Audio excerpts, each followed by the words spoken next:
First of all, Michael, I wanted to know, are you a heritage American? I need to know that now of everyone I speak to. I'm still not sure that I really know what that is, nor do I care enough to know what it is to actually look into the definition. Heritage American, my understanding has always been, like, I don't know, the Mayflower people or the earliest settlers of America during like the American Revolution. Is that right? So the I think so. colonialists. I've never read their literature. I'm sure they have a very scholarly body of work defining their terms, but I've never read I mean, it, I so know I'm about gonna have to. Daughters of the American Revolution and groups like that, and every now and then, like you'll meet somebody who at least claims that they can trace their lineage back to the Mayflower or Jamestown or something like that.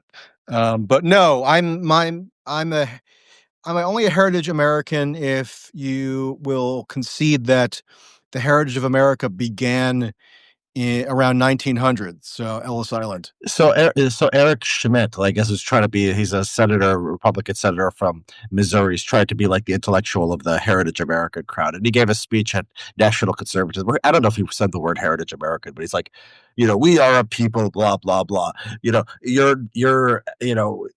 like set up this hierarchy. I don't remember exactly how he did it, but he's like, some of came over in like the 18th century. Some Germans came over in like the 19th century, and I guess it's a spectrum, I suppose. So it just means like white people who have been here for a decent Yeah, length of time, yeah. pretty Although much. they will Because like, like I don't think in 1900 the people who were into the identity of Heritage American would have considered like the Prussian hordes to be Heritage Americans, right?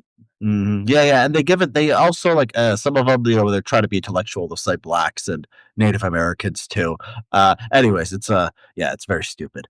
So Um, it's basically their way of arguing against permissive immigration policy. yes, that's it. You've gotten it. That's like the payoff. Like they don't want. I don't know. They don't want like Heritage American meetings. They They all want. go back to that what was it, 1966 immigration law. They Yeah, think that 60. was the 66. I think it was 65. Hart cellar. 65. That was the downfall of America. We've never recovered because we upset our pristine demographic balance by letting in non-European immigrants in large numbers. You know the interesting thing about that one? It was the first one that put limits on Latin America. Before that, I think, let me look this up if ChatGPT, if this is actually true, that anyone from Latin America could just march over. Although that's not true because uh let's see. Before I just heard that Theo Vaughn. I don't know why I listened. There was some clip popped up for me on my YouTube algorithm of Theo Vaughn. Who was he talking to? I think he was talking to actually Joaquin Phoenix. That's why I listened to it. Okay. And he said that his father, maybe it was some other episode, but he said that his father was actually from Nicaragua, Uh-huh. and his father was born in 1910. So, and I think immigrated as a child or a young adult. So it wasn't in one of like the major waves necessarily of immigration from Latin America. It was just a relatively industrious person who I think was more like Caucasian leaning, like to the extent that that's a subset of the Mhm. population of Yeah. Nicaragua. Um, just somebody who was industrious who was able to come just without a huge sort of Yeah. program in place. Yeah. So I this mean, Latin in America like a thing. period where people don't associate with like immigration from Central Mhm. America. So yeah, that's ChatGPT is right. So before 65, there were no limits on Latin American migrants. Um, I don't know if I don't know if there was a path to citizenship It either, was but there mostly was like, China that people really wanted to well, restrict. they had numerical quotas before 65 on the entire Eastern Hemisphere. So there were numerical quotas from like every country based on the demographics of the 19. There was a bill in the 1920s that made immigration based on the demographics of the country of 1900. So if like 60% of the country or whatever was English, then like 60% of immigrants had to be British. That was a numerical quota. It was like that. And so basically Yeah. you kept all And non that's white. also the period where like all the major intellectuals in the country were either eugenicists or like eugenics curious, or it was Mm-hmm. like a mainstream Mm-hmm. worldview, right? So that probably is the times that you yearn for. If you could go and I look out my window if you every could day turn and back the wonder where clock, the. if you were born in the wrong era. Anyways, so the I'm Epstein. just on. We'll get to Epstein, but just like if people are curious, I personally always find myself relatively apathetic or even agnostic toward immigration questions because I recognize that there are people in the country. There are my fellowmen, let's say, among them are people who feel very strongly about what the correct demographic balance of the country should be and whether immigration should be more restrictive or permissive policy wise. And I just honestly don't find myself that exercised about it one way or another. It's just not something that like animates the core of my being. So it's one of those issues where I'm willing to just kind of concede to like whatever the pluralistic consensus is at any given time, Mm. so long as it doesn't come accompanied with like absurd penal colonies in El Salvador or like ridiculous infringements on civil liberties, which has often been the case with the second Trump administration. Okay. Fair enough. So anyways, the Epstein thing, it's basically I'm gonna be like, I'm sure you spent all day looking at this. I've just I've been seen in the a total manic haze.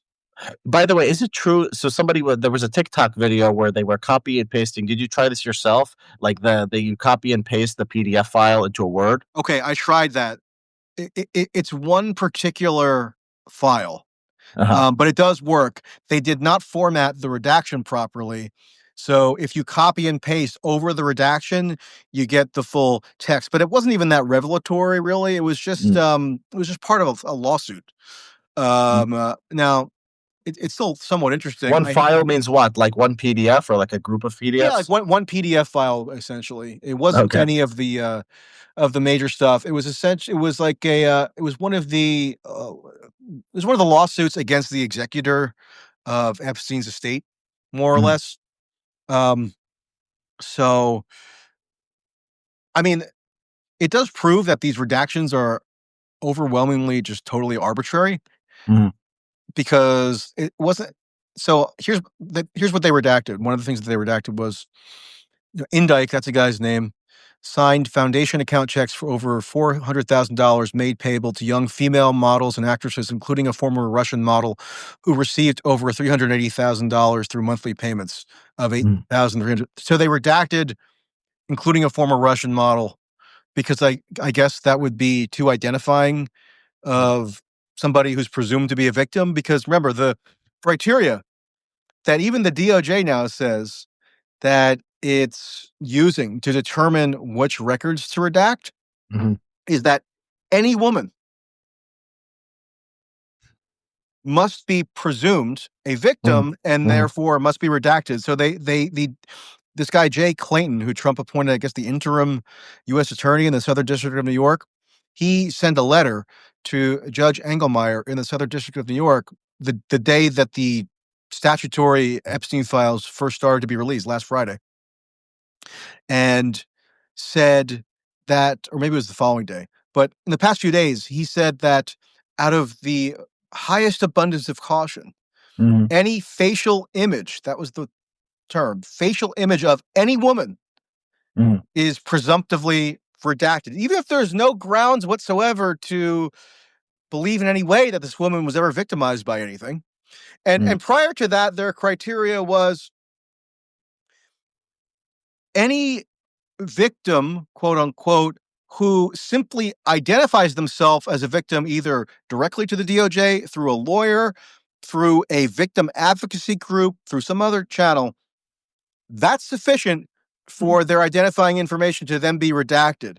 So the standards keep getting even more lax in mhm, terms of what supposedly justifies a redaction here. And then you see people get all up in up in outrage about how expansive and excessive these redactions are, and yet none of them want to ponder how much of that might have to do with this obsession with protecting anybody who could be ever remotely construed as some sort of victim, mhm. as though that wasn't going to inevitably lead to a huge universe of quote unquote Epstein files being redacted. That's what I wrote to Judge Berman warning exactly about, and nobody listened. Yeah. Okay. So there are so many things that like people are posting online, and then they turn out to be like nonsense. So there was this one. I love this, where Epstein, supposedly Epstein, sent a letter to the Larry Nasser. Larry Nasser was this gymnastics coach, like of the U.S. Olympic team, who like I think um, people probably know who Larry Nasser is. That was a do they? It was a few years ago now, maybe yeah. He some was the younger U.S. viewers. He wasn't just any gymnastics coach. He was the Uh, USA gymnastics coach, meaning the Olympic team. Not was he? He was a not a coach. He was a doctor for the Trainer. Sorry, yeah. yeah Sorry, trainer. doctor, trainer. Yeah, I guess and he was I a was kind of a reading. coach actually as well. I was reading the Wikipedia page about him, and then yeah, he would like. It seems like this guy was guilty. It doesn't seem like. Did you not Uh follow that at the time? I think I that was did. 2018. I just kind of forgot. Yeah, I just That didn't was think about it. there's some relation there to the Epstein story, even apart from this spoof letter, which I mean, it was clearly a spoof. Yeah, yeah. The letter. Let's tell people the letter. The Yeah, letter is like Larry Nasser. Like it's actually worded pretty funny. And there were some right wing people who were yeah, a Lincoln Project. He says basically our president shares when a beauty walked by, he loved to grab snatch. Talking about Trump to Larry Nasser. If you know by now, I have taken the short route home. Good luck. We shared one thing. You love and care for young ladies, and the hope they'd reach their full potential. Our president also shares our love of young nubile girls. When a young beauty, I'm trying to read his cursive, walked by, he would love to grab snatch her, and we are so ended up snatching grub in the mess hall of the system. Life is unfair. Yours, Jeffrey Epstein. so if people aren't aware, um, Larry Nasser was accused and admitted to. He confessed. He's sort of one of these anomalous, notorious sex offender types Mm, who, to my knowledge, and you looked more into this today than I did to refresh your memory. To my knowledge, he outright confessed to yeah. the crimes. And you know what? They And what he searched his did was house. he Yeah, would and they tell these girls, yeah. you know, girls who do gymnastics are often, quite young, Mm, because like the best gymnasts tend to be like basically adolescents. They're mm, the ones like if you see like a Belarusian who wins the silver medal or something in the Olympics, she's often like, I don't know, 14, 15, 16, somewhere in that range, maybe 17. But he would convince these girls on the USA gymnastics squad that to stretch their muscles or to like relieve some the tensions that yeah. build up in them from doing gymnastics, he would have to do some kind of like vaginal maneuver on them Right. that apparently had like no medical basis. Yeah. Well, I never Oh, looked into this. I wonder what his defense was. Maybe he had an he expert had none. testimony. Yeah, he had none. He didn't try to. So at the end, he admitted it, but I think he might. He was trying to get leniency. Did he go to trial, or was he just No, I think he pleaded guilty, he right? pleaded guilty? Yeah, he got life in prison. I don't know, like what they would have given him then. Um, he yeah, and then they searched his home and Yeah, found November like 22nd, 19, no, yeah. November 22nd, 2017, Nasser pleaded guilty. Yeah. Yeah, but I wonder why, because he basically got in effect a life sentence. So I wonder like he couldn't have got a death penalty. So they must have negotiated something with him. Um, does Michigan have the death penalty? Because that was Well, they wouldn't mentioned, give I it for believe. this though. That's nobody gets death penalty for sexual assault.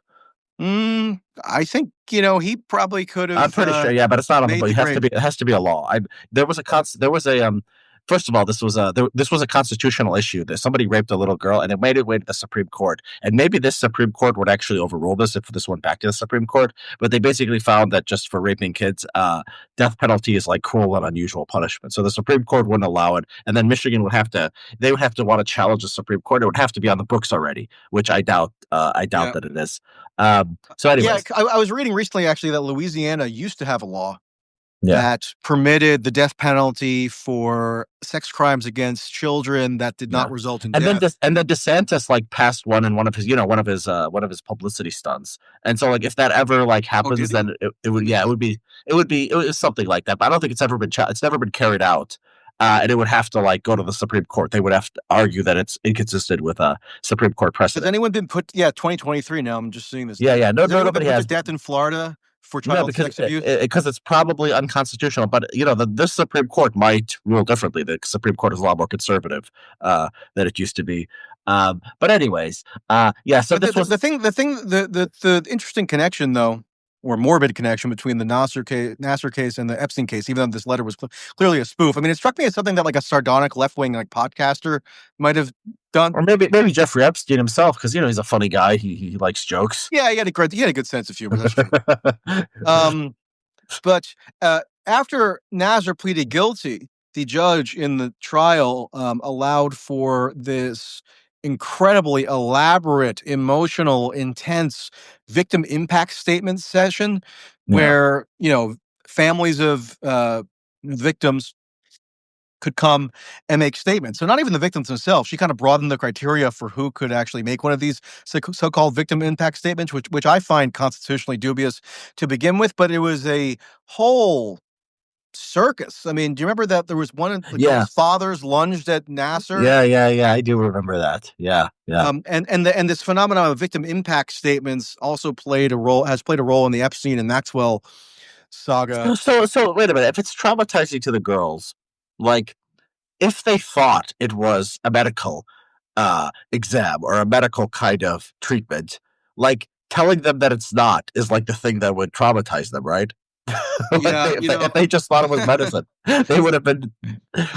I would I would want to refresh my memory on some of the details before I opined too confidently. But in principle, if they had this procedure done to them or this, I don't know, Mhm. maneuver or whatever you call it, and they thought nothing of it. They thought that it Yeah, was just something to stretch out right. their, I don't know, Yeah, what would you call that area of the female body? Maybe I'm anatomically ignorant, but um, not the vagina. It's like the surrounding muscles or no, something. but I mean, yeah, but no, But some. if they perceived or if they experienced no like immediate harm from it, and the harm only comes retrospectively when they're told it Yeah, was actually abusive or molestation, then that is an interesting ethical conundrum, actually. yeah. Because some of them, their parents were in the room.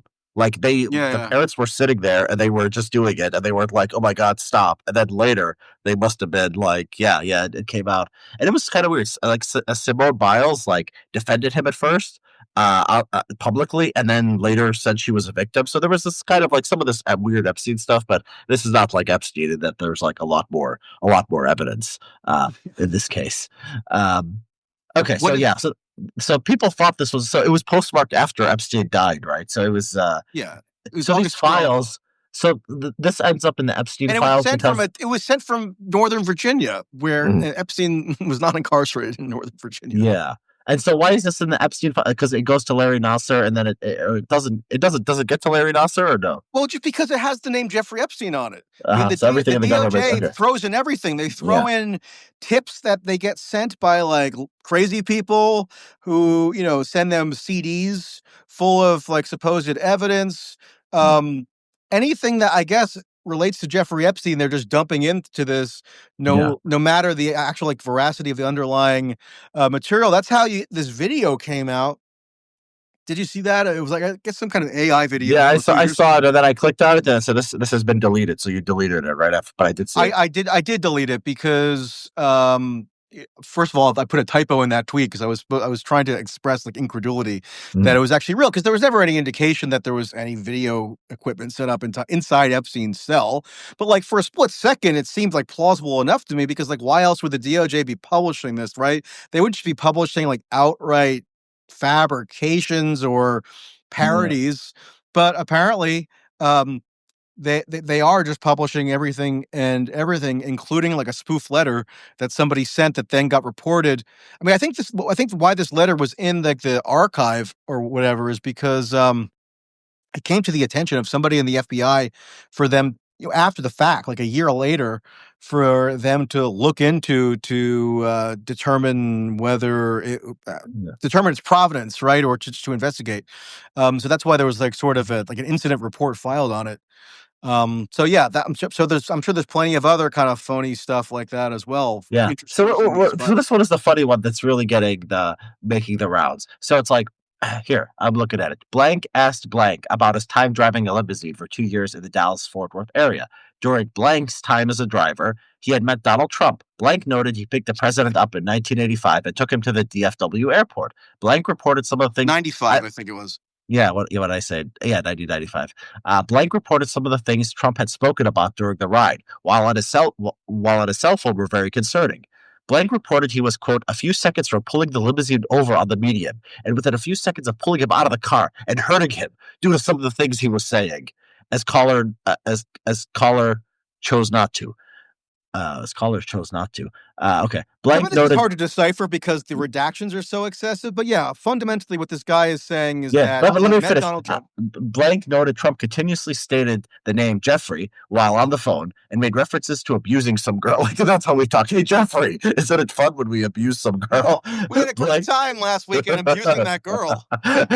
Blank was unsure who he was talking to, nor who he was referencing. As Blank talked about his time meeting Donald Trump, Blank's demeanor went stone cold as Blank stated, he raped me. Wait, so he was talking to a different No, I person? think that there was a woman there. There was a woman who they reference whose name is also redacted, Uh, so you can't really even make it okay. out. But like apparently this woman, like once he brought up Trump to this woman, the woman Uh, said that it just so Donald Trump. happens Trump and Epstein both raped her. Uh, yeah, yeah. Some And girl. then she said, and then he says that this woman who claimed to have been raped by Epstein and Trump, in tandem, like a gang rape, I guess, 25 Mm, years before or however long, also just happened to have been murdered and had her head yes. blown off because and he felt that was something to do with a cover up involving Ghislaine Maxwell and Mexican drug cartels. And then Wait. he So. goes on in Uh, that same statement to then claim that he has explosive firsthand knowledge about who really perpetrated the Oklahoma City bombing, and that he knows a guy who tried to set up